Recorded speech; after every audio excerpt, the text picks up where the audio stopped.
Welcome back, everyone. So, the update is officially out. Sectors B1, B2, and hard mode for everything is officially out in the Last Day on Earth lab. I will, of course, do videos on everything of that nature. This video is solidly B1 easy mode. How to clear Sector B1, because I'm sure many of you are interested. What is Sector B1 having? Now, Sector B1 is the cold sector. Remember how the devs were teasing sort of these two sectors would be very different? Sector B1 is essentially the cold sector. So follow me through this room. You're going to encounter these two zombies on the first go. Now, immediately I noticed this snow stuff, so that should immediately give you the sign that something is cold here, and everything around this lab area sort of revolves around that cold area. The boss is cold themed, the zombies are cold themed. Yes, you'll see a couple of interesting surprises, and it reminds me almost of floor 4 of Bunker Alpha, but much more difficult. Yeah, obviously. So continue along this hallway right here, and we're seeing more and more signs of coldness. You can see snow patches,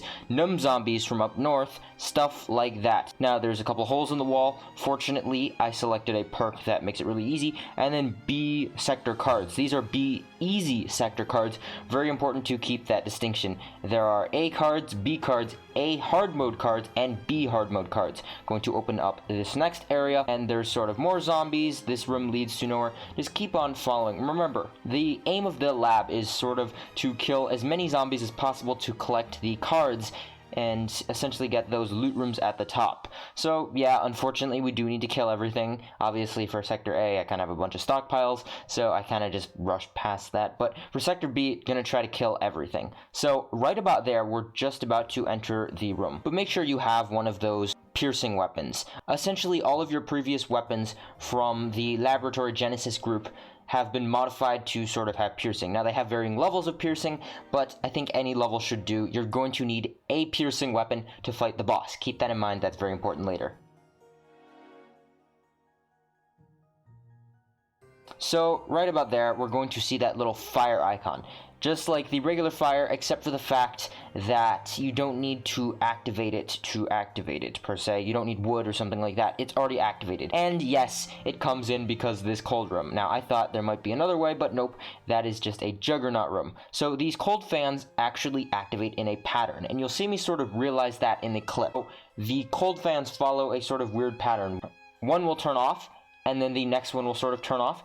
But what I would do before even attempting to cross is I would make sure to bait out all the zombies. Now, grenades probably right around here would be a really good idea because you could just throw the grenade and be perfectly fine. However, if you don't have grenades, okay, that's more than fine. I'm not expecting it. That's why I'm not using grenades in this sort of guide. So I'm going to run in just a little bit. Remember, try not to run in too far. There's two groups of zombies there, so even though I did get one of the groups, I'm going to need to go run in further and get the second group. Those holes in the wall, again, also very annoying. Keep those in mind. I activate that room, and you see those meat sacks, and immediately the coldness hits. Now, the coldness isn't so bad, but it's just the zombies. Staying by that fire thing will warm you up, and running away also sort of warms you up, even though you shoot really slow. The zombies, honestly, not terribly difficult. I didn't find it extremely difficult. They sort of phase out some of the slashers and stuff, which I guess is pretty good. But they do bring the frozen bloaters back. They do heal when they hit you, which is extremely annoying. So just going to finish them off. And then, of course, they have the meat sack sort of things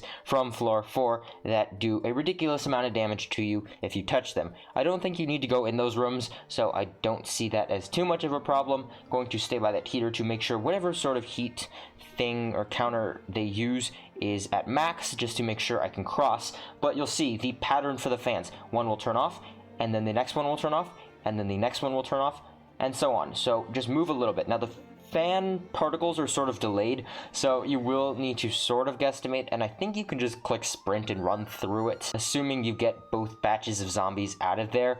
Now, again, I'm killing all the zombies in the rooms because that's the goal, but going past this sort of smoke area does take a little bit of time. So first one, then second one, then the third one, and then the fourth one. And you'll see yet again there's another room. So in reality, I should just run past it and then activate that, because there's a couple more zombies in there. No chests. Fortunately, I don't need to enter those, so I don't have to deal with the meat stuff.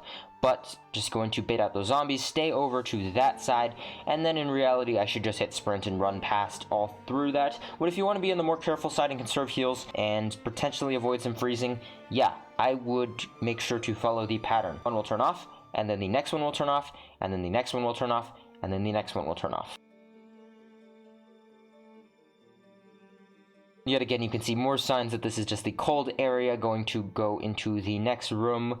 And yeah, it's actually a pretty big room. There's another heat thing to make sure you're there. So originally my intention was to run past these cold thingies and not go back. But sort of with this first area, that's not necessarily possible. I would activate that, aggro those first group of zombies, and immediately run back. There's an exploder, a regular zombie, and then the first type of giant we've seen in a while, the frozen giant. And yet again, like the frenzy giant and savage giants before, it hits ridiculously hard. Oh yes, I would recommend running back, at least for this frozen giant. And I'm just going to rush past that.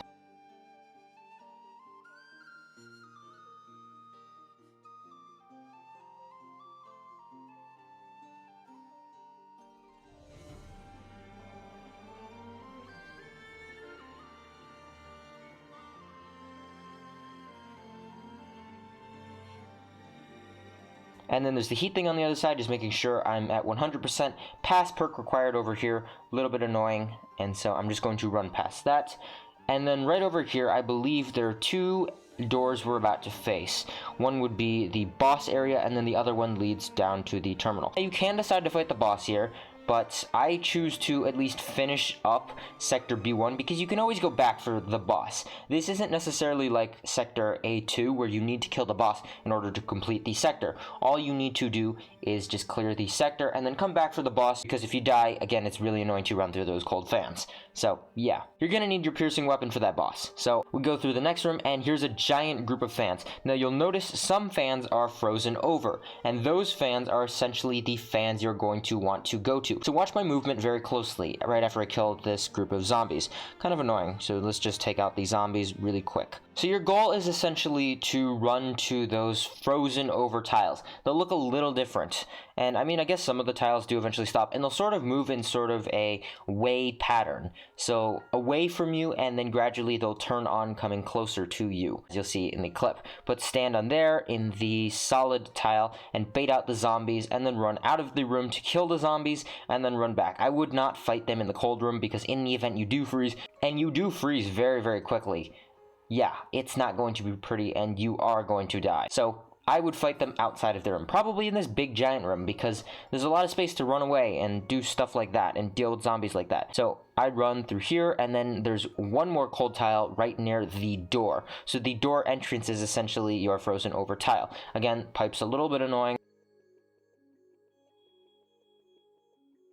Open the door, and you should pretty much finish up the sector. Yeah, kind of annoying. You do need to run back. I don't think there is enough room to face all of these zombies head on, especially with the numb zombies and the bloater. They'll just heal to ridiculous amounts, so I choose not to fight them. I'll just run back over here. Not too big of a deal. This room is a little bit less annoying than the other one, and just finish off all of these zombies over here, and then follow the tile pattern. Remember, it moves in a wave towards you, so the fans will turn on one after the other, moving towards you. But if you stand on those frozen tiles, you should be perfectly fine. Now the sector is just about to be finished, and then we will move into the boss. And I'll obviously do a separate video about the boss and all of the very specific strategies and stuff to deal with the boss and stuff like that. But since this is a section about it, well, first we have another room before we can even finish this sector. I suppose this room is big enough so you can technically finish off all of these zombies. If you have some particular lab skills, you can finish off all of those zombies just like that. 2 pipes, a little bit annoying, and I would head on out. Just like that, your sector is pretty much finished. That is Sector B1. Now, obviously, we do need to talk about the boss a little bit. I'll do a full video about the boss, but